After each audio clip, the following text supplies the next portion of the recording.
A German shepherd named Ranger sat alone in kennel number 7, his massive frame trembling as he stared at the untouched McDonald's hamburger, his favorite meal, growing cold on the concrete floor.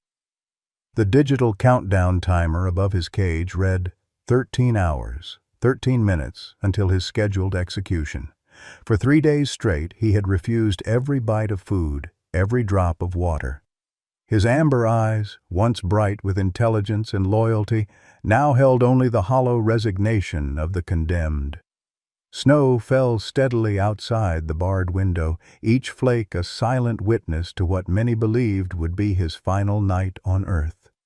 Ranger's scarred paws covered his eyes, the same position he'd learned meant goodbye during his dark days in the fighting rings.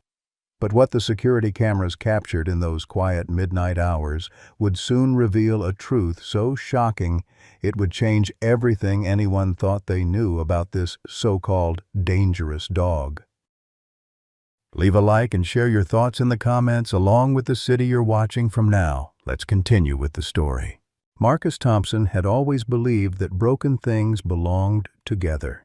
At 67, the Vietnam veteran carried more scars than most men twice his age, some visible, etched across weathered hands from decades of carpentry work, others buried deep in a heart that had endured too much loss. His small cabin outside Colorado Springs felt too quiet these winter mornings, especially since Margaret's death 3 years ago. The silence was different now, heavier somehow, like the weight of snow accumulating on his roof.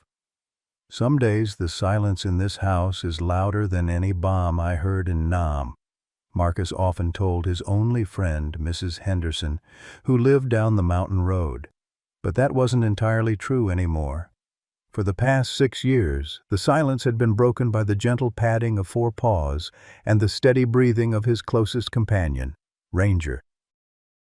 Marcus discovered Ranger during his volunteer work with animal control in the basement of a condemned warehouse where illegal dog fights turned gentle creatures into weapons.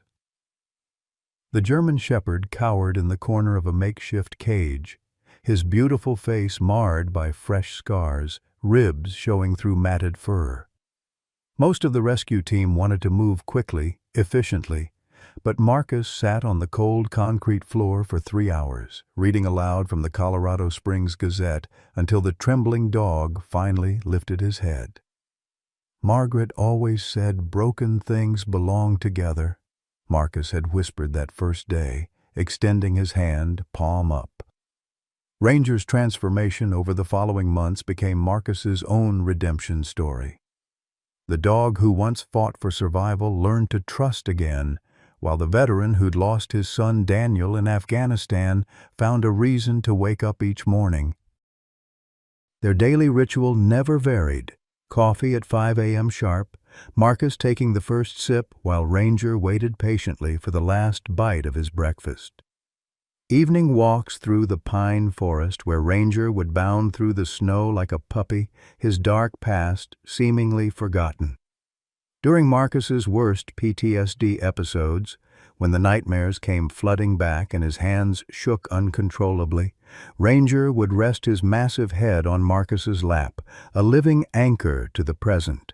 But 30 miles away, in the sterile offices of Mountain View Animal Shelter, Dr. Vincent Morrison carried his own burden of loss.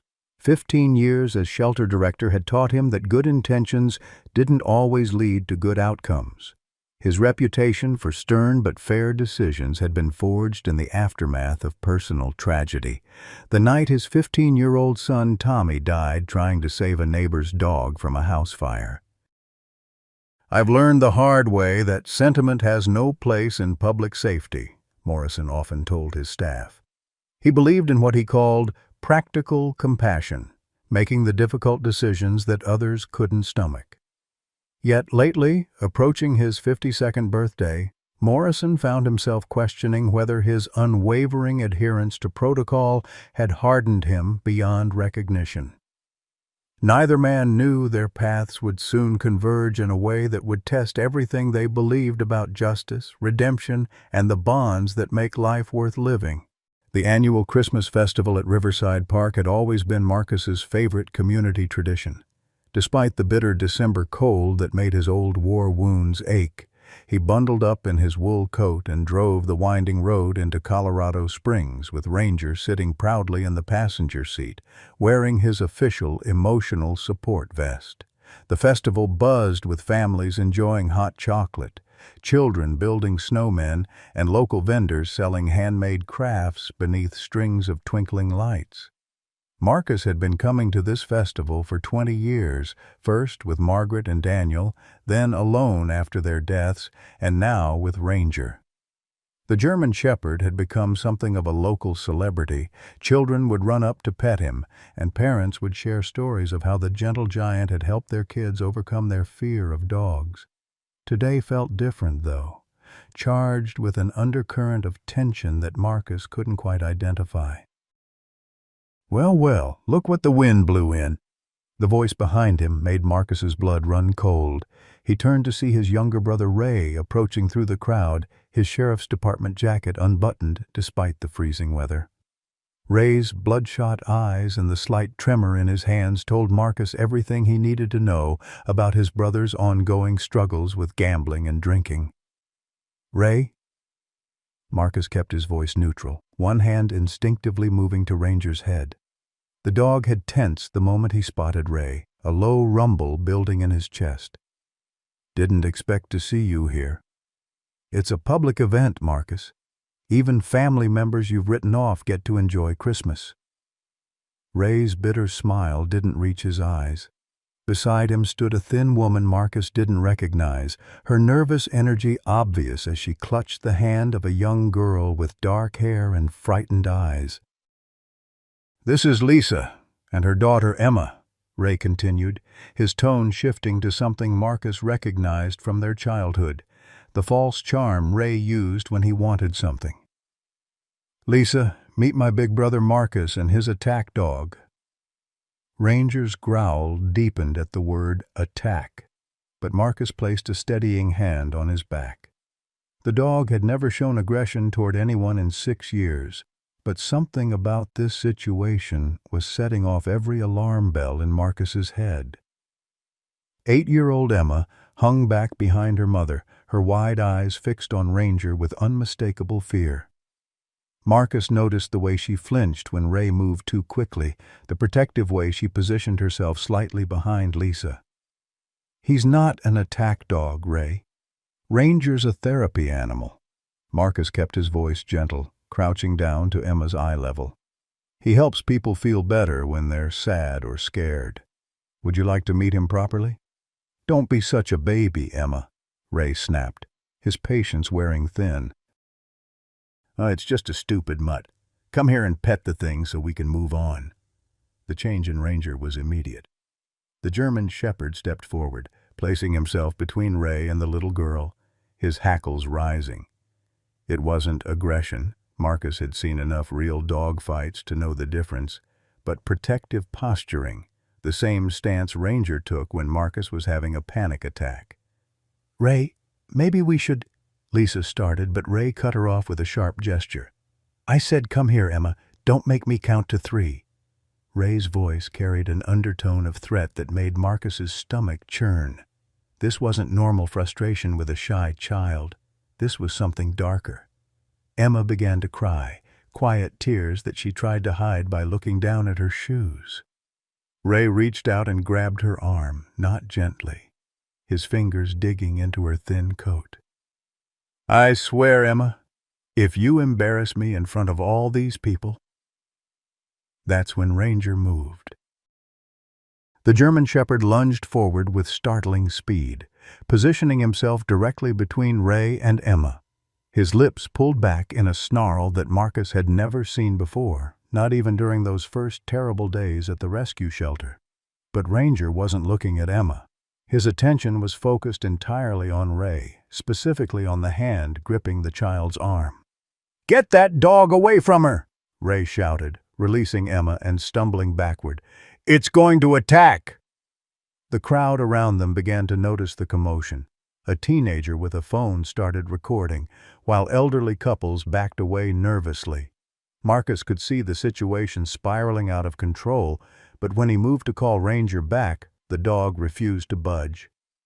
"Ranger, heel!" Marcus commanded, but the dog remained frozen in his protective stance. Emma had stopped crying and was staring at Ranger with something approaching wonder rather than fear. Ray, perhaps emboldened by the growing audience, stepped forward again. "I said get away from her, you mangy!" He raised his hand as if to strike Ranger, and that's when everything went wrong. Ranger's teeth found Ray's outstretched hand in a flash of controlled fury. Not a mauling, not the savage attack of a truly vicious dog, but a precise bite designed to stop a threat. Ray screamed as if he'd been shot, jerking his hand back and stumbling into a nearby hot chocolate stand. "Vicious dog!" someone in the crowd shouted. "That dog just attacked him! Call animal control!" "Is the little girl hurt?" Marcus rushed to Ray's side, his military medic training kicking in despite his shock. The bite wasn't severe, puncture wounds that would need stitches and antibiotics, but nothing life-threatening. Ray was making far more noise than the injury warranted, screaming about lawsuits and dangerous animals while blood dripped onto the white snow. Through the chaos, Marcus heard a small voice beside him. Emma had moved closer to Ranger, no longer afraid. "The dog was trying to help me," she whispered so quietly that only Marcus could hear. He knew. Before Marcus could ask what she meant, Animal Control Officer Jake Williams arrived with his van. Jake had been a friend for years, someone who understood the bond between Marcus and Ranger, but the law was the law. "Marcus, you know I don't want to do this," Jake said quietly as he approached with a catchpole. "But with witnesses and an injury, I have to follow protocol." Ranger allowed himself to be led away without resistance, his intelligent eyes never leaving Marcus's face. As the van doors closed, Marcus could hear Ray's voice rising above the crowd. "That thing is dangerous! It attacked me for no reason! Should have put it down years ago!" But Marcus had caught something in Emma's whispered words, something that made him look at his brother with new eyes. He thought about the way Ranger had positioned himself, the specific nature of his protection, and the fear in a little girl's eyes that had nothing to do with dogs. As the animal control van disappeared into the snowy afternoon, Marcus made a promise to himself and to Ranger. He would find out what really happened in those moments before the bite. He would uncover whatever truth had triggered his gentle dog's protective instincts. Because if there was one thing Marcus had learned in Vietnam and confirmed in 6 years with Ranger, it was this: good dogs don't attack without reason. They protect. And sometimes, protection looks like violence to those who don't understand the difference. The countdown to Ranger's fate had begun, and Marcus had 72 hours to prove that his dog was a hero, not a menace. The fluorescent lights in Mountain View Animal Shelter's evaluation room cast harsh shadows across Dr. Morrison's weathered face as he reviewed Ranger's file for the 3rd time. The German Shepherd sat quietly in the corner of the examination room, his amber eyes tracking every movement but showing no signs of aggression. Morrison had evaluated hundreds of dogs over his 15 years as shelter director, and something about this case felt different. Previous history of aggression documented from illegal fighting ring. Morrison read aloud to his assistant, Sarah Chen, a young veterinary technician whose love for animals sometimes clouded her professional judgment. Multiple bite incidents during initial rescue, rehabilitation period of 18 months before adoption. Sarah shifted uncomfortably in her chair. "Dr. Morrison, that was 6 years ago. His record since adoption has been spotless." Marcus Thompson brought documentation showing Ranger's certification as an emotional support animal. Morrison closed the file with a sharp snap. Previous aggression plus yesterday's bite incident equals dangerous classification under Colorado state law. I don't make the rules, Sarah. I follow them. But even as he spoke the words, Morrison felt the familiar knot in his stomach that had plagued him for 15 years. Every time he made one of these difficult decisions, he saw his son Tommy's face, not as the 15-year-old who'd died in the fire, but as the 7-year-old who'd begged for a puppy every Christmas morning. Marcus Thompson sat in the waiting area beyond the glass partition, his Vietnam veteran's cap clutched in weathered hands. Morrison had known Marcus peripherally for years, respected him even. The man had lost his wife to cancer and his son in Afghanistan, yet somehow maintained the kind of quiet dignity that Morrison envied. But sentiment couldn't override safety protocols. "Mr. Thompson," Morrison called, gesturing for Marcus to join them in the evaluation room. "I've completed my assessment.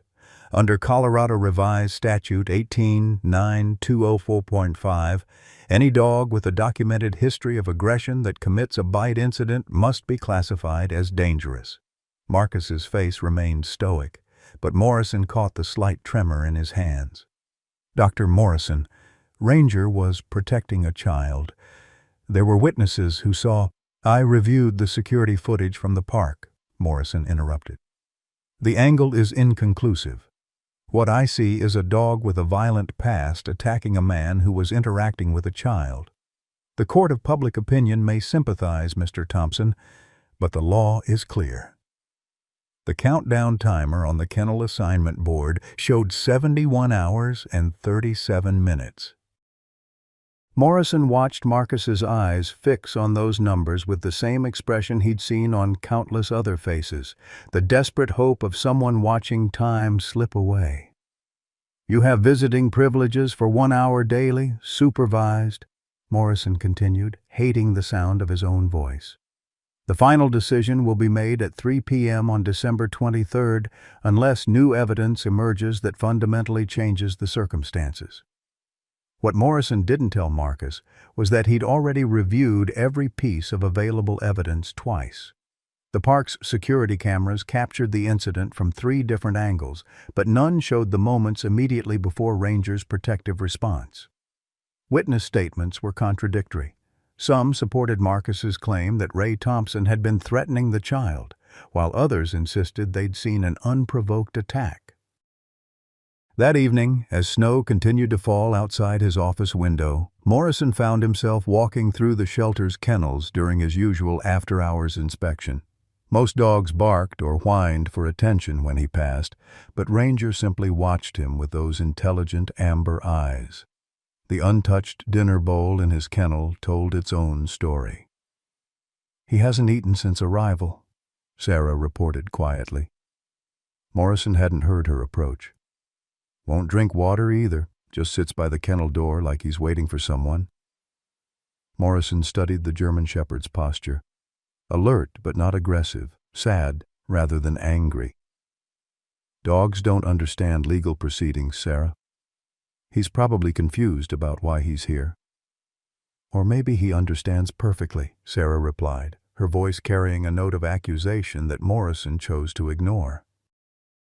"Maybe he knows that protecting a child shouldn't be a death sentence." After Sarah left, Morrison remained in front of Ranger's kennel for longer than he cared to admit. The dog's behavior reminded him of something, a memory that lurked at the edges of his consciousness but refused to surface completely. Something about the way Ranger positioned himself, the controlled nature of his response, the protective instincts that seemed to override his own safety. Meanwhile, across town in her modest apartment, Mrs. Henderson was creating what would become the most successful online petition in Colorado Springs history. The 78-year-old retired schoolteacher had taught herself to use social media specifically to help Marcus during his wife's illness, and now she channeled that knowledge into a campaign that would soon capture national attention. Save Ranger Thompson began with a simple Facebook post shared among neighbors, but by midnight it had reached 5,000 signatures. The story struck a nerve in a community that valued loyalty and second chances. Local veterans groups shared it first, followed by animal rescue organizations, and then the wider community of pet owners who saw their own beloved companions in Ranger's gentle face. By dawn on December 21st, the petition had gone viral beyond Colorado Springs. News stations in Denver picked up the story, and suddenly, Mountain View Animal Shelter's phone was ringing non-stop with calls from reporters, activists, and concerned citizens from across the country. "Colorado Dog's Death Sentence Divides Community," read the headline in the Colorado Springs Gazette. Channel 7 News sent reporter Jessica Martinez to interview neighbors and community members, all of whom seemed to have stories about Ranger's heroic actions. "That dog helped find my mother when she wandered off with dementia," testified Maria Santos, a local teacher. "Spent 6 hours in the snow with the search teams until they found her. Ranger saved my boy from drowning in Miller's Pond last summer," added construction worker Joe Martinez. "Jumped right in and pulled him to shore. Most gentle giant you'll ever meet." But the viral attention brought unexpected consequences. A counter-narrative emerged on social media, led by Ray Thompson's supporters and those who believed that any dog bite, regardless of circumstances, represented an unacceptable public safety risk. Comment sections filled with heated debates about dangerous breeds, liability issues, and whether emotional appeals should override legal precedents. Dr. Morrison watched the growing media circus with increasing unease. City council members were calling, demanding explanations for why a simple animal control matter had become a national news story. The shelter's board of directors scheduled an emergency meeting, and Morrison knew they would be looking for someone to blame if the situation escalated further. More troubling was the political dimension that had emerged. Ray Thompson, it turned out, was running for county sheriff in the upcoming election. His campaign had built its platform around tough-on-crime policies, and the dog bite incident had become a campaign talking point about the need for stronger public safety measures. "Even family members can't be above the law," Ray told Channel 7 News from his hospital bed, his bandaged hand prominently displayed. "My brother's emotional attachment to this animal doesn't change the fact that it attacked an innocent person." Opposition research quickly revealed Ray's gambling debts and connections to several unsavory characters, but that information hadn't yet reached the mainstream media. Political consultant David Price had advised Ray to show no weakness on public safety issues and to let the legal process run its course without interference. On December 21st at 11 p.m., Marcus received a text message from an unknown number. "There's more to the story. Meet me at Miller's Pond at midnight. Come alone. A friend." The frozen pond reflected the nearly full moon as Marcus waited in the bitter cold, his breath forming clouds in the sub-zero air. When a small figure emerged from the tree line, he was shocked to recognize Emma, the little girl from the park. She was bundled in an oversized coat and moved with the careful stealth of a child who had learned to be invisible. "Mr. Marcus," she whispered, her voice barely audible above the wind through the pine trees. "I need to tell someone the truth about what happened. But I'm scared." As Emma began to speak, her words confirmed Marcus's worst suspicions about his brother and revealed a pattern of abuse that explained everything about Ranger's protective response. The countdown timer continued ticking toward Ranger's execution, but now Marcus knew he was fighting for more than just his dog's life. He was fighting for justice for a little girl who had been brave enough to trust him with the truth. The real battle for Ranger's survival was just beginning. Emma's confession at Miller's Pond shattered everything Marcus thought he knew about his brother. The 8-year-old's words came in halting whispers, interrupted by tears and the kind of shame that no child should ever carry. She told Marcus about the special games Ray played when her mother worked late shifts, about the threats that kept her silent, and about how Ray had been escalating his behavior in recent weeks. "He said if I told anyone what we do together, he'd hurt my mom," Emma explained, her small voice nearly lost in the wind. "At the park, he was mad because I wouldn't sit on his lap in front of people. He grabbed my arm and said I was making him look bad, that little girls who don't listen get punished. Marcus felt his stomach churn with a familiar rage he hadn't experienced since his darkest days in Vietnam. The protective instincts that had made him a good soldier and later a devoted father surged through his 67-year-old frame. But this wasn't a battlefield, and the enemy was his own blood. "Emma, sweetheart," Marcus said carefully, crouching down to her eye level despite the ache in his old knees. "What you're telling me is very serious. We need to get you help, and we need to make sure you're safe." "But what about your dog?" Emma asked, her dark eyes reflecting the moonlight. "Ray said the dog would die because of what I did. I don't want the nice dog to die because he tried to help me." The next morning, Marcus contacted Detective Maria Santos with the Colorado Springs Police Department's Family Crimes Unit. Detective Santos had built her reputation on handling sensitive cases involving children, and her gentle but thorough approach helped Emma tell her story in the controlled environment of the Children's Advocacy Center. The forensic interview revealed a pattern of escalating abuse that had been building for months. Emma's disclosure was consistent, detailed, and heartbreakingly credible. More importantly, it provided context for Ranger's behavior that transformed the entire narrative from dangerous dog attacks, innocent man, to hero dog protects child from predator. "Mr. Thompson," Detective Santos explained after Emma's interview, "your dog may have prevented a serious crime. We're going to need to examine all available evidence with this new information." The security footage from Riverside Park took on new meaning when viewed through the lens of Emma's testimony. Enhanced audio revealed Ray's threatening tone and aggressive body language toward the child. Animal behavior expert Dr. Jennifer Walsh was brought in to analyze Ranger's response frame by frame. "This is classic protective behavior," Dr. Walsh explained to the growing team of investigators. "The dog's posture, the controlled nature of the bite, the way he positioned himself between the threat and the child, this isn't aggression, it's heroism." But even as evidence mounted in Ranger's favor, complications arose that threatened to derail any hope of clemency. Ray Thompson, facing potential child abuse charges, had hired high-powered attorney Robert Sterling, who immediately filed a restraining order against Marcus.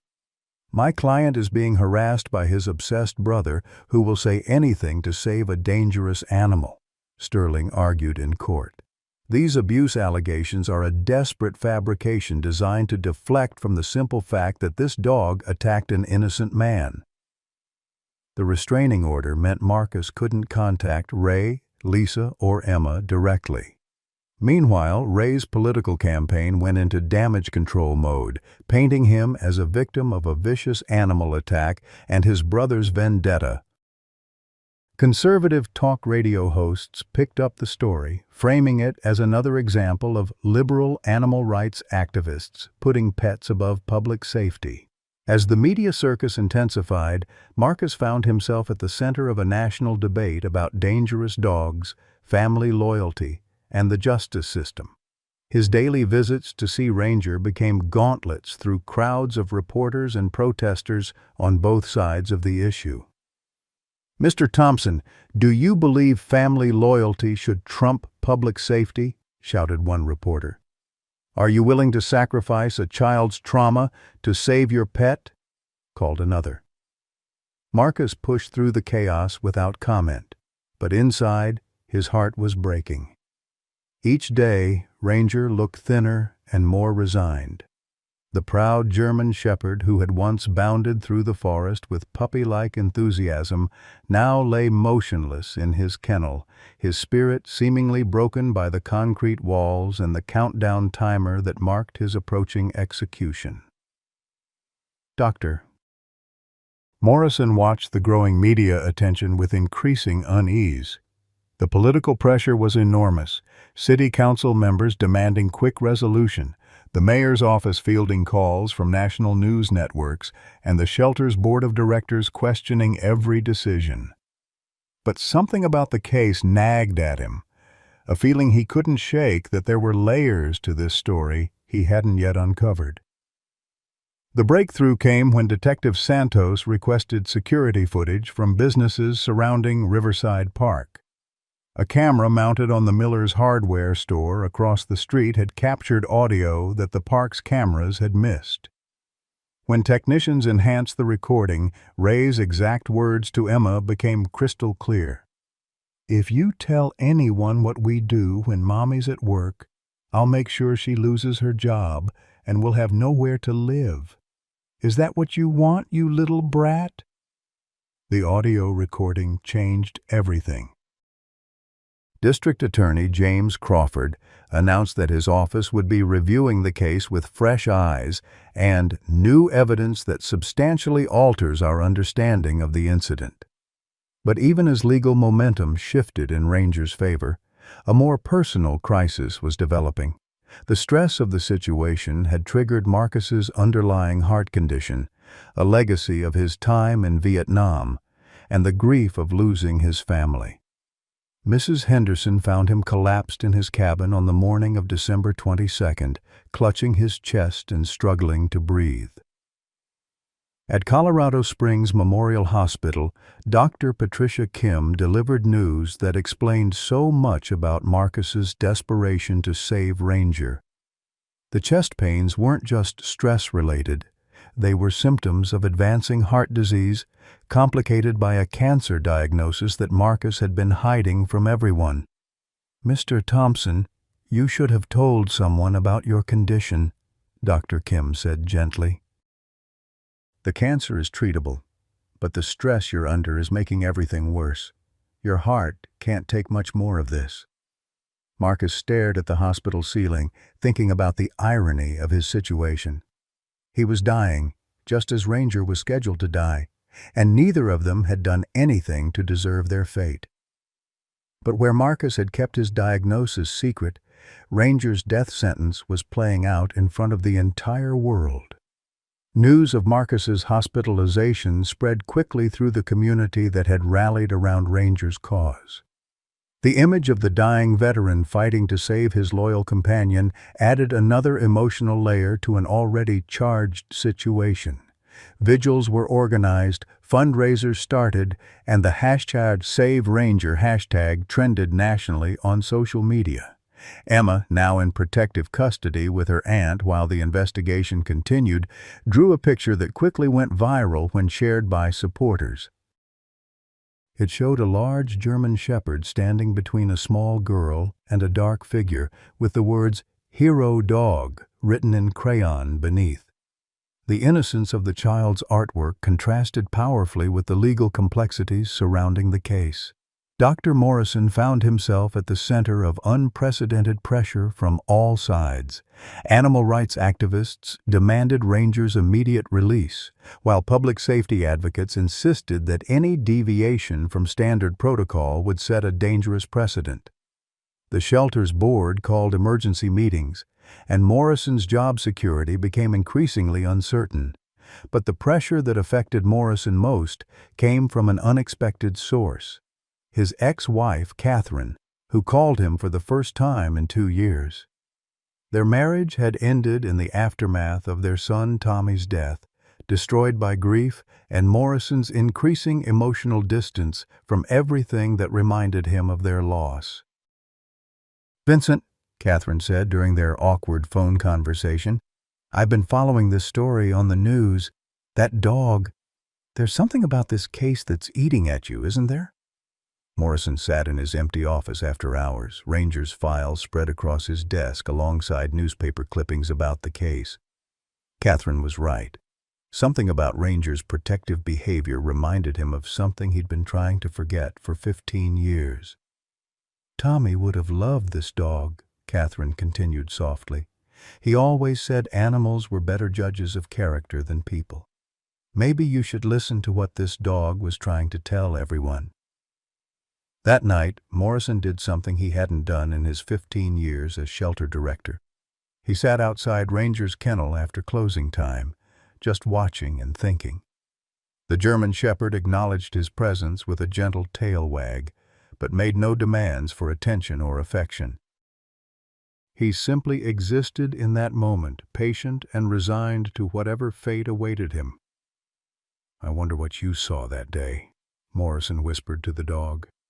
"I wonder what you knew that the rest of us missed." As December 23rd dawned, the final day before Ranger's scheduled execution, the case had attracted national attention from animal welfare organizations, legal experts, and even politicians weighing in on the broader implications of the decision.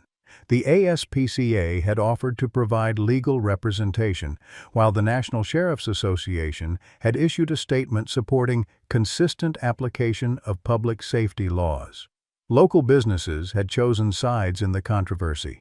Pet stores and veterinary clinics displayed Save Ranger signs, while insurance companies and some municipal officials worried about the liability implications of setting a precedent that could be interpreted as encouraging vigilante behavior in animals. The community was fractured along lines that went deeper than just opinions about dangerous dogs. At its core, the debate had become about fundamental questions of justice, loyalty, and whether the spirit of the law should sometimes override its letter. Marcus, released from the hospital against medical advice, knew he had less than 18 hours to save Ranger's life. His own mortality had never felt more real. But that knowledge had also clarified his priorities. He wasn't just fighting for his dog, he was fighting for the principle that heroism should be rewarded, not punished, even when it comes with 4 legs and a tail. The final battle for Ranger's life was about to begin, and neither Marcus nor Dr. Morrison knew that their personal stories were connected by a tragedy from 15 years ago that would soon change everything they thought they understood about sacrifice, redemption, and the true meaning of heroism. With fewer than 18 hours remaining on the countdown timer, the truth about Ranger's past was about to emerge in a way that no one could have predicted. December 23rd dawned with the kind of brutal cold that made the mountains of Colorado feel like the edge of the world. Marcus Thompson stood outside Mountain View Animal Shelter at 6 in the morning, his breath forming clouds in the -15-degree air, watching news vans from as far away as Denver and Albuquerque set up their equipment for what many expected to be Ranger's final day. 9 hours remained until the 3 o'clock deadline. The crowd that had gathered overnight was unlike anything Colorado Springs had ever seen. Hundreds of supporters held vigil behind police barriers, their signs reading, "Ranger is a hero and justice for good dogs."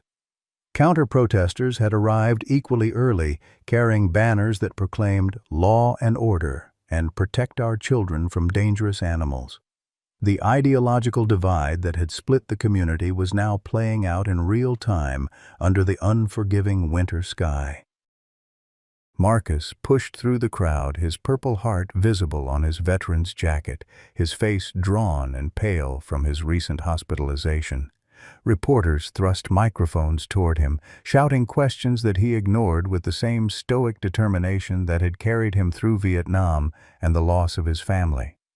Inside the shelter, Dr. Morrison faced the most difficult day of his professional career. The pressure from city officials was enormous. Mayor Patricia Williams had called twice before 7 a.m., demanding a resolution that would restore order to this circus. The shelter's board of directors had scheduled an emergency meeting for noon, and Morrison knew they were prepared to remove him if he didn't follow protocol to the letter. But protocol had become complicated by the mounting evidence in Ranger's favor. Detective Santos had delivered a preliminary report that painted Ray Thompson as a sexual predator who had been grooming Emma for months. The enhanced audio from Miller's hardware store provided irrefutable evidence that Ranger had responded to a direct threat against a child. Animal behavior expert Dr. Jennifer Walsh had submitted a detailed analysis concluding that the German Shepherd's actions were textbook protective behavior, not aggression. Dr. Morrison, shelter worker Sarah Chen said quietly as she entered his office, Judge Rodriguez has agreed to hear an emergency petition at 1:45 this afternoon. The DA's office is recommending clemency based on new evidence. Morrison stared at the legal documents spread across his desk.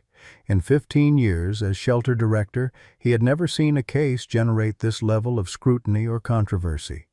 The law was clear. Any dog with a documented history of aggression that committed a bite incident should be classified as dangerous. But the spirit of that law was to protect the public from genuinely threatening animals, not to punish heroes. At 10:30 a.m., the crisis escalated when Ray Thompson's high-powered attorney, Robert Sterling, arrived with a court order demanding that Ranger's execution proceed as scheduled, regardless of any pending appeals. Sterling argued that allowing emotional manipulation to override established legal procedures would set a dangerous precedent that could endanger public safety across Colorado.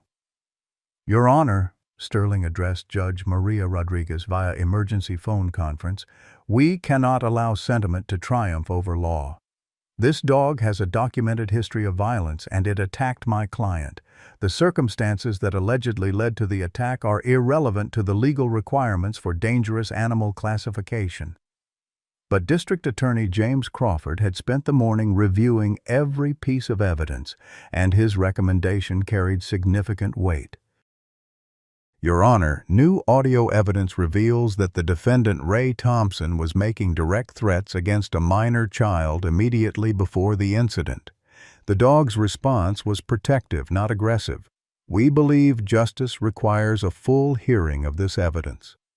Judge Rodriguez, a veteran of family court who had seen too many cases of child abuse go unpunished due to technicalities, made a decision that would reverberate through Colorado's legal system for years to come. I'm granting a temporary stay of execution pending an emergency hearing at 1:45 p.m.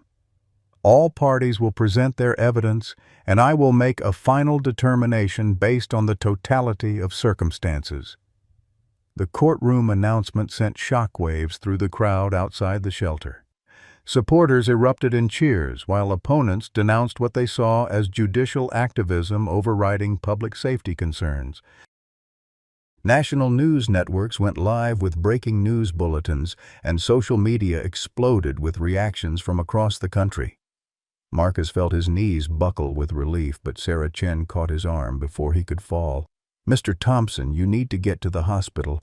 Your heart can't take this stress.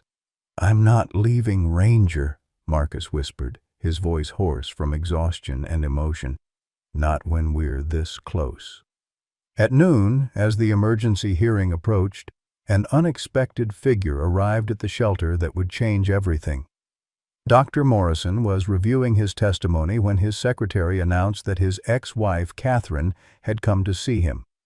They hadn't spoken face-to-face since their divorce 3 years ago, but she looked exactly as he remembered, elegant, determined, and carrying the same sadness in her eyes that had driven them apart after Tommy's death. "Vincent," Catherine said quietly as she entered his office, "I've been following this story on the news. There's something you need to know about that dog." Morrison felt his chest tighten with a premonition he couldn't name.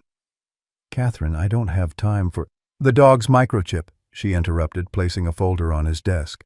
"I had a friend at the veterinary database run the numbers. Vincent, that dog is the son of Hero." The name hit Morrison like a physical blow. Hero was the German shepherd that 15-year-old Tommy had died trying to save from the house fire on Maple Street. The pregnant dog that had given birth to 5 puppies before dying from complications 3 days later. The puppies that Morrison had been too devastated to track down, scattered to various shelters across Colorado in the chaos following the tragedy. "That's impossible," Morrison whispered, but his hands were already shaking as he opened the folder. The microchip records were clear. Ranger was one of Hero's 5 offspring, born 3 days after the fire that killed both his son and the dog Tommy died trying to save. "Your son died saving this dog's mother," Catherine said gently, "and now you're about to kill the last living reminder of Tommy's heroism." The revelation struck Morrison like lightning, illuminating 15 years of misguided grief and misplaced anger. He had spent his entire career as shelter director unconsciously punishing dogs for the tragedy that took his son, never realizing that the very animals he'd condemned might be connected to Tommy's final act of courage. At 1:30 p.m., as the courthouse filled with supporters and opponents, Dr. Morrison made a decision that would define the rest of his career. Instead of presenting the case for Ranger's execution, he would testify for the defense. He would tell the court about Hero, about Tommy, and about how sometimes the most important truths take 15 years to reveal themselves. Marcus sat in the front row of the courtroom, Ranger beside him in restraints for the first time since his arrival at the shelter. The German Shepherd seemed to sense the gravity of the moment, sitting perfectly still except for the gentle movement of his tail when he sensed Marcus's anxiety. "Mr. Thompson," Judge Rodriguez began, "before we hear testimony, I want to acknowledge that this case has attracted national attention and generated strong feelings on all sides. However, this court will make its decision based solely on evidence and law, not on public opinion or media pressure." District Attorney Crawford presented the evidence methodically. Emma's testimony, the enhanced audio recordings, expert analysis of Ranger's behavior, and the broader context of Ray Thompson's alleged abuse. Each piece of evidence built toward the same conclusion. Ranger had protected a child from a predator, exactly as he had been trained to do during his rehabilitation from the fighting rings.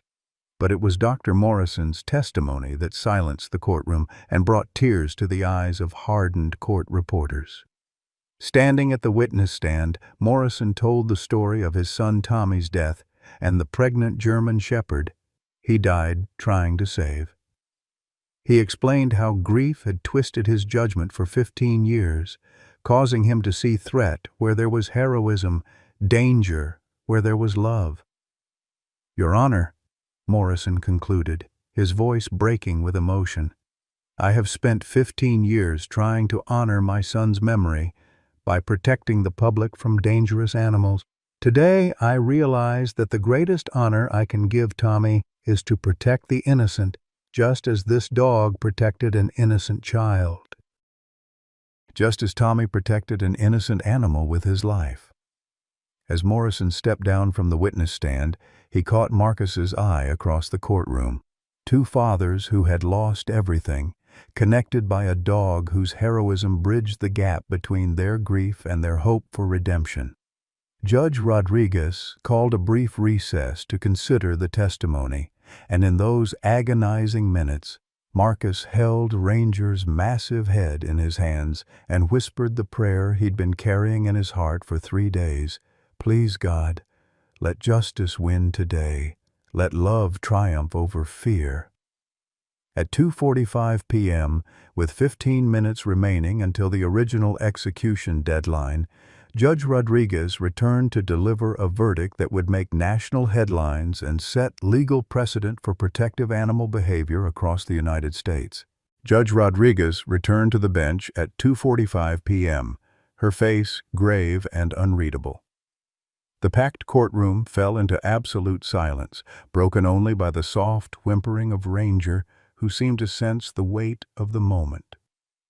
Marcus gripped the arms of his chair so tightly his knuckles had turned white, while Dr. Morrison sat rigid in the witness section, his career and conscience hanging in the balance. "After careful consideration of all evidence presented," Judge Rodriguez began, her voice carrying the authority of 15 years on the bench, "I find that the preponderance of evidence supports the conclusion that the defendant animal acted in protection of a minor child who was being threatened with harm." A murmur of hope rippled through the courtroom, but the judge raised her hand for silence.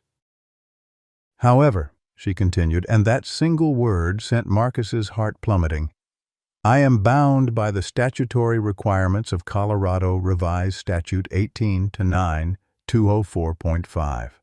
The law is clear and unambiguous. Any animal with a documented history of aggression that commits a bite incident resulting in injury must be classified as dangerous, regardless of the circumstances that precipitated the incident. Ray Thompson's attorney, Robert Sterling, smiled triumphantly from the prosecution table while supporters in the gallery began to cry openly. Emma, watching from the victim advocate section, buried her face in her social worker's shoulder. "The statute provides no exception for protective behavior," Judge Rodriguez explained, her voice heavy with regret. "While this court finds the animal's actions morally justifiable and even heroic, I am not empowered to override clear statutory language based on emotional considerations." Marcus felt his world collapsing.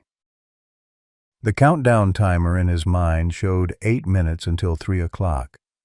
8 minutes until Ranger would be led back to the shelter for execution. All the evidence, all the testimony, all the community support, none of it mattered against the cold letter of the law. "Therefore," Judge Rodriguez continued, "I am bound to uphold the dangerous animal classification and the associated penalty." But then something extraordinary happened. As the judge paused to sign the order, the courtroom doors burst open and Detective Santos rushed in, followed by a harried-looking FBI agent carrying a thick folder. "Your Honor," Detective Santos called out, breathing heavily from running, "we have urgent new evidence that fundamentally changes this case." Sterling jumped to his feet. "Objection! This is highly irregular. The hearing is concluded." Judge Rodriguez looked at the federal agent with curiosity. "Agent Williams, I presume this is a matter of some urgency?" FBI agent Rebecca Williams approached the bench, her federal credentials visible. "Your Honor, our investigation into Raymond Thompson's activities has revealed that he is part of a multi-state child trafficking network. The incident at Riverside Park was not isolated. It was part of a pattern of behavior involving the systematic abuse and exploitation of minors." The courtroom erupted in shocked gasps and angry shouts. Marcus turned to stare at his brother, seeing him clearly for perhaps the first time in 67 years. Ray's face had gone pale, and his attorney was frantically whispering in his ear. "Furthermore," Agent Williams continued, "our behavioral analysis unit has determined that the defendant animal's response was consistent with trained protection behavior. Mr. Thompson's dog may have prevented not just an assault but a potential kidnapping." Judge Rodriguez banged her gavel repeatedly to restore order. "Agent Williams, while this information is certainly relevant to Mr. Raymond Thompson's criminal culpability, it doesn't change the statutory requirements regarding the animal classification." But Agent Williams had one more revelation that would change everything. "Your Honor, we've also discovered that the original fighting ring where this animal was rescued was operated by the same criminal network. The dog wasn't trained for aggression, he was trained for protection. His violent history was actually specialized training to protect children from traffickers." The implications hit the courtroom like a thunderbolt. Ranger hadn't been a fighting dog at all. He had been part of an underground network that used trained protection animals to safeguard children who were being moved through trafficking routes. His aggressive behavior during rescue had been the result of protecting children who were hidden in the warehouse where he was found. Dr. Morrison stood up from the witness section, his voice carrying across the silent courtroom. "Your Honor, if I may, this new information fundamentally alters our understanding of the animal's history. There was no previous aggression. There was protective training that was misinterpreted during his initial rescue." Marcus felt tears streaming down his face as the truth about Ranger's past emerged. His gentle companion hadn't been rehabilitated from violence. He had been a hero all along, trained to protect the most vulnerable members of society. Judge Rodriguez looked at the clock on the courtroom wall. 2:58 p.m. 2 minutes until the execution deadline. "In light of this extraordinary new evidence," she announced, I am granting an emergency stay of execution pending a complete review of this case. The animal will remain in protective custody while federal authorities complete their investigation. But even as the courtroom erupted in celebration, Marcus knew that the legal victory came with a cruel irony. The stay was temporary, perhaps days or weeks, but not permanent, and Marcus's own time was running out faster than any legal proceeding could move. Dr. Patricia Kim had been clear about his prognosis. The cancer was advancing rapidly, accelerated by the stress of the past week. Even with aggressive treatment, Marcus might have months, not years. The heart attack had weakened him significantly, and another episode could be fatal. As supporters crowded around him in the courthouse hallway, Marcus made a decision that surprised everyone, including himself. He asked to speak privately with Dr. Morrison, the man who had been prepared to execute his best friend just hours earlier. Dr. Morrison, Marcus said quietly as they stood in an empty conference room, I need to ask you something, and I need you to give me an honest answer. Morrison nodded, still reeling from the revelations about his son's connection to Ranger's lineage. I'm dying, Marcus continued bluntly. Cancer, probably 6 months left, maybe less. When I'm gone, who's going to protect Ranger from the next person who decides he's dangerous? Who's going to fight for him when there's no media attention and no federal agents with last-minute evidence? Morrison felt the weight of 15 years of misguided grief settling on his shoulders. He thought about Tommy, about Hero, about all the dogs he had condemned without understanding their stories. Mr. Thompson, Morrison said slowly, what if I told you that there might be a way to ensure Ranger never faces this situation again? A way to guarantee his protection, even after... Marcus looked into Morrison's eyes and saw something he hadn't expected, genuine remorse and a desperate desire for redemption. I'm listening, Marcus said.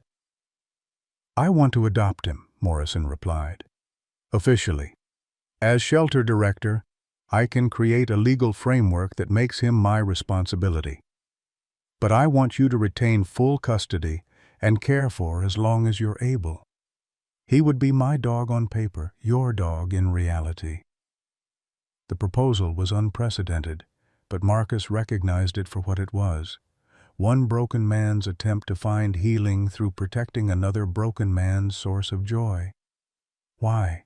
Marcus asked simply. Morrison's voice was barely a whisper. Because my son died saving Ranger's mother. Because I've spent 15 years punishing innocent animals for my own grief. Because maybe it's time I honored Tommy's memory the right way. As the two men shook hands in that empty conference room, they didn't know that their agreement would become the foundation for Tommy's Law, groundbreaking legislation that would protect trained service and therapy animals from arbitrary euthanization across the United States.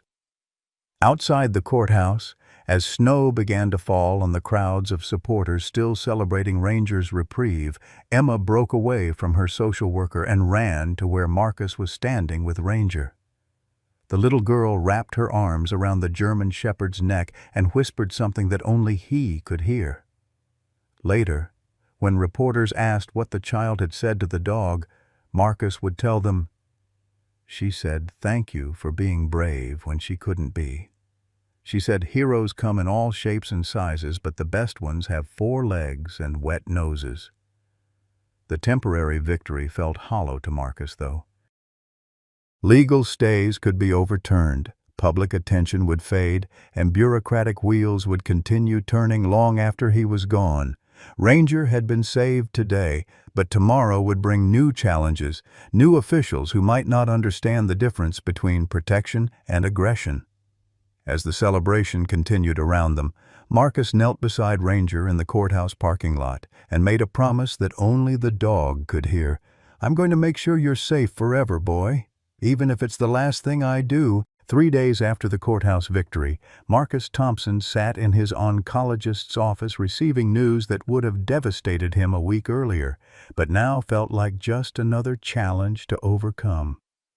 Dr. Patricia Kim's expression was grave as she reviewed the latest test results, her fingers drumming nervously on the manila folder that contained Marcus's medical future.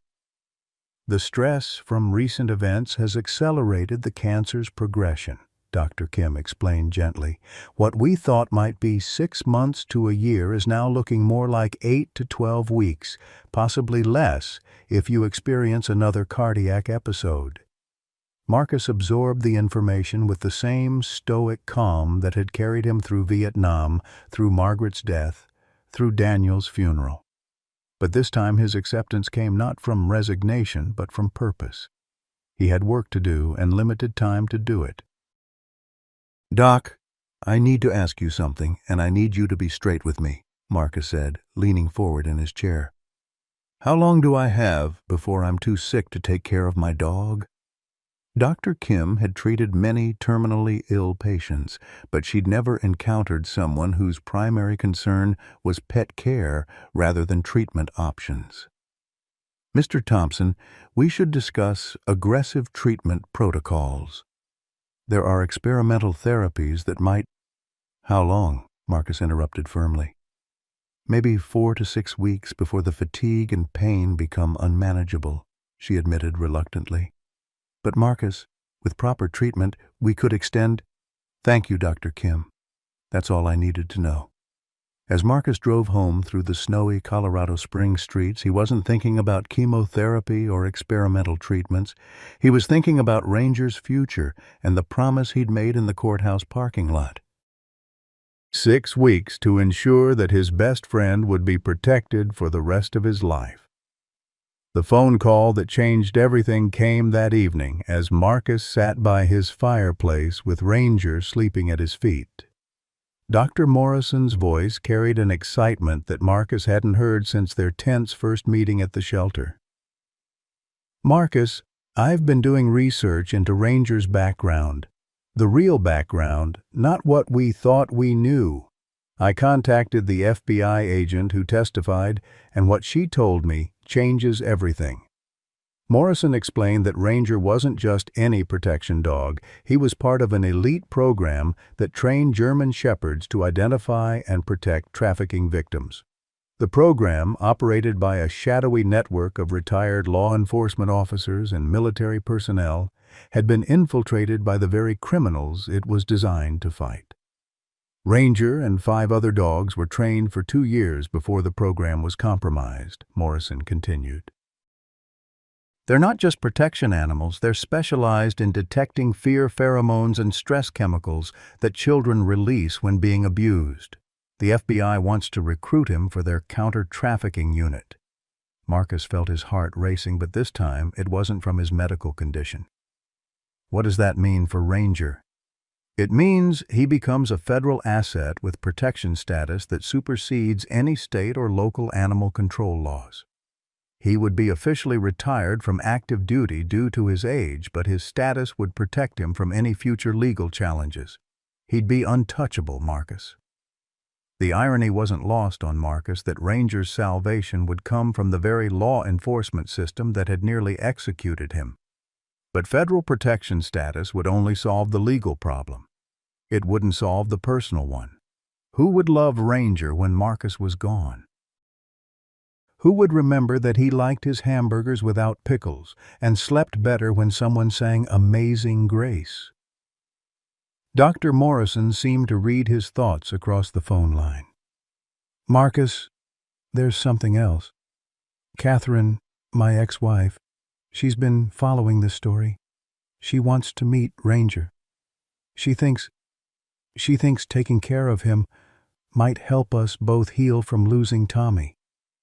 The conversation that followed was unlike any Marcus had expected to have. Morrison spoke honestly about his 15 years of misguided grief, about how his hatred of dogs had been misdirected guilt over his inability to save his son. Catherine had been trying to reconcile with him for years, but Morrison's emotional walls had been too high to climb. "Ranger is Tommy's legacy," Morrison said quietly. "The son of the dog my boy died saving. Maybe taking care of him together could help Catherine and me find our way back to each other." Maybe we could give Ranger the family he deserves." Marcus felt tears forming in his eyes. The solution was more perfect than anything he could have imagined. Ranger would have federal protection, a loving home with people who understood his heroic nature, and a connection to the boy whose mother he would have saved if given the chance. But the conversation was interrupted by a knock at Marcus's cabin door. Through the window he could see Emma standing in the snow with her Aunt Jennifer, the little girl who had started this entire journey with her brave confession at Miller's Pond. "Mr. Marcus," Emma said when he opened the door, "I drew something for Ranger. Can I give it to him?" The drawing showed Ranger wearing a cape and standing between a group of children and dark figures in the background. At the bottom, in careful 8-year-old handwriting, were the words, "Super Ranger protects kids." As Emma knelt beside Ranger to show him the drawing, her Aunt Jennifer pulled Marcus aside. "The FBI agent wants to speak with you about Emma's case. Her testimony about Ranger's behavior has become crucial evidence in the trafficking investigation. They're saying his protective response helped them identify markers they'd missed in other cases." The pieces of a larger picture were falling into place. Ranger's story wasn't just about one dog saving one child. It was about a trained protector whose instincts had helped expose a criminal network that spanned multiple states. The dog who had been condemned as dangerous was actually a hero whose work was far from finished. That night, Marcus made a series of phone calls that would shape the final weeks of his life. First, he called his lawyer to begin the complex process of transferring Ranger's care to Dr. Morrison while maintaining federal protection status. Then he called Detective Santos to learn more about the ongoing investigation and Ranger's potential role as a witness in upcoming trials. But the most important call was to Catherine Morrison, a conversation that began awkwardly and evolved into something approaching friendship. Catherine spoke about her marriage to Vincent, about how grief had driven them apart, and about her belief that healing sometimes came through serving others. "I've always believed that broken things can be made beautiful again," Catherine told Marcus. "Maybe Ranger can help us remember how to be a family." As December gave way to January, Marcus began what he privately called Ranger's transition. He spent hours teaching Dr. Morrison about Ranger's routines, his favorite foods, his fear of thunderstorms, and the specific way he liked to be petted behind his ears. Catherine joined them for these sessions, bringing homemade treats and gradually building trust with the dog who would soon become her responsibility. The federal paperwork moved with surprising speed, expedited by FBI officials who recognized Ranger's value to ongoing investigations. Special Agent Rebecca Williams explained that Ranger's ability to identify stress markers in children could be crucial for identifying trafficking victims who were too traumatized to speak. But even as legal protections fell into place and loving caretakers prepared to assume responsibility, Marcus wrestled with the hardest part of his terminal diagnosis, saying goodbye to the companion who had saved his life as surely as he had saved Emma's. Dr. Kim had been right about the timeline. By mid-January, Marcus's strength was noticeably declining. Simple tasks like chopping wood or preparing meals became exhausting. Ranger seemed to sense the change, staying closer to Marcus's side and watching him with the kind of worried attention usually reserved for sick-pack members. The breakthrough that would define Marcus's legacy came during a late-night conversation with FBI behavioral analyst Dr. Sarah Chen, who had been studying Ranger's protective responses. She explained that Ranger's behavior patterns could be taught to other dogs, potentially creating a new generation of trafficking detection animals. "Mr. Thompson," Dr. Chen said, "Ranger could become the foundation for training programs that save hundreds of children. His story, his methods, his instincts, they could be replicated." Marcus realized that his promise to protect Ranger forever had evolved into something larger. He wasn't just ensuring one dog's safety, He was helping create a legacy that would protect countless children for generations to come. The final piece of Marcus's plan fell into place when Catherine Morrison suggested something that brought tears to his eyes. What if we established the Marcus and Ranger Foundation, a training center for protective therapy dogs right here in Colorado Springs? As February snow began to fall outside his cabin windows, Marcus knew that his time was running short. But Ranger's future had never been more secure, and his legacy would extend far beyond one man and one dog's extraordinary friendship.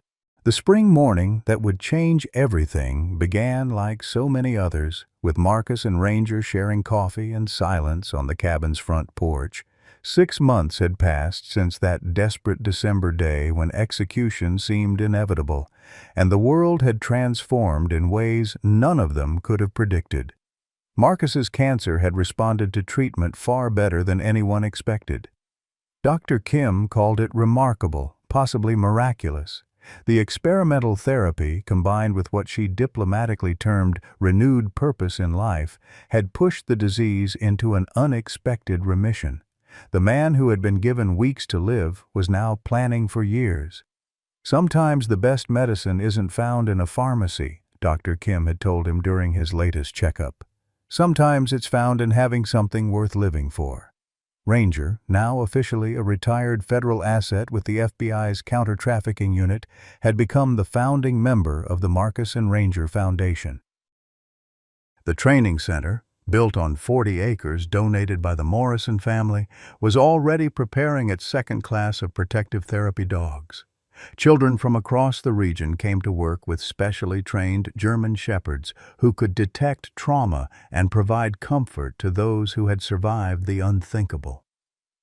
Dr. Vincent Morrison approached through the morning mist, carrying 2 steaming cups of coffee and wearing the kind of peaceful expression that had replaced the haunted look he'd carried for 15 years. His reconciliation with Catherine had been gradual but genuine, built on their shared commitment to honoring Tommy's memory through service to others. "Morning, Marcus," Vincent said, settling into the chair that had become his regular spot during these daily visits. Ranger's got a big day ahead of him. Today marked the official opening of the Tommy Morrison Memorial Training Center, where the first graduating class of protective therapy dogs would demonstrate their abilities to law enforcement officials from across the country. Ranger, despite his retirement status, would serve as the ceremonial leader of the pack. Emma, now 9 and thriving in therapy, had designed the center's logo, a German shepherd standing guard over a group of children, with the motto, "Heroes come in all forms," inscribed below. Her own recovery had become a testament to the healing power of both justice and love. Ray Thompson's conviction on federal trafficking charges had led to the dismantling of an entire criminal network. His political ambitions had died in a federal courtroom, replaced by a 25-year prison sentence that would keep him away from children for the rest of his productive life. As the 3 friends, Marcus, Vincent, and Ranger, watched the sunrise paint the Colorado mountains in shades of gold and pink, Marcus reflected on the journey that had brought them together. A year ago, they had been strangers, bound only by crisis. Today, they were family, connected by the kind of love that transcends species and circumstances. "You know what I learned from all this?" Marcus said, scratching behind Ranger's ears as the dog's tail thumped contentedly against the porch boards. Vincent raised an eyebrow, waiting for the wisdom that had become Marcus's trademark during their morning conversations. "Sometimes losing everything means finding what really matters," Marcus continued, his voice carrying the quiet strength of a man who had faced death and chosen life. "Sometimes the worst day of your life leads to the best."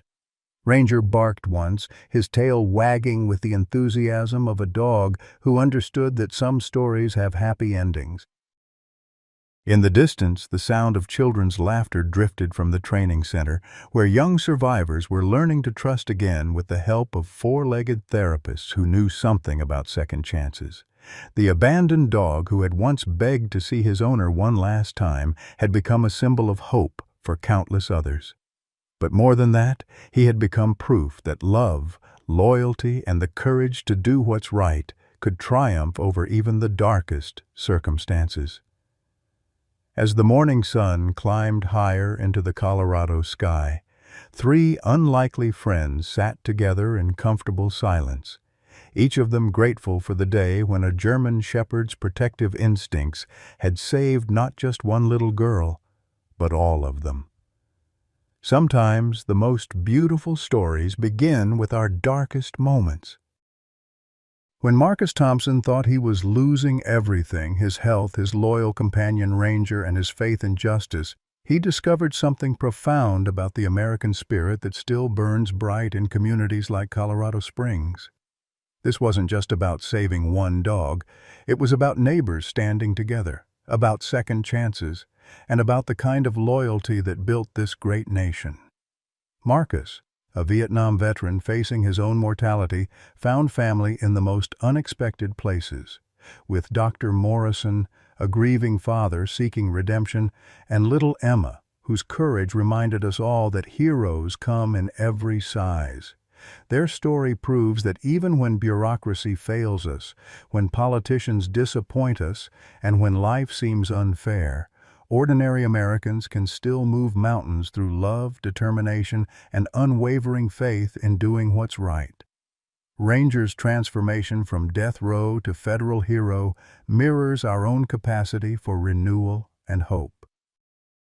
In a world that often feels divided, this story reminds us that the values we cherish, loyalty, sacrifice, protecting the innocent, still matter. Sometimes the family we need isn't the one we're born into, but the one we choose to build together. What moments in your own life have shown you that hope can emerge from the darkest times? Have you ever witnessed ordinary people creating extraordinary change in your community? Share your thoughts below. Your stories matter and inspire others.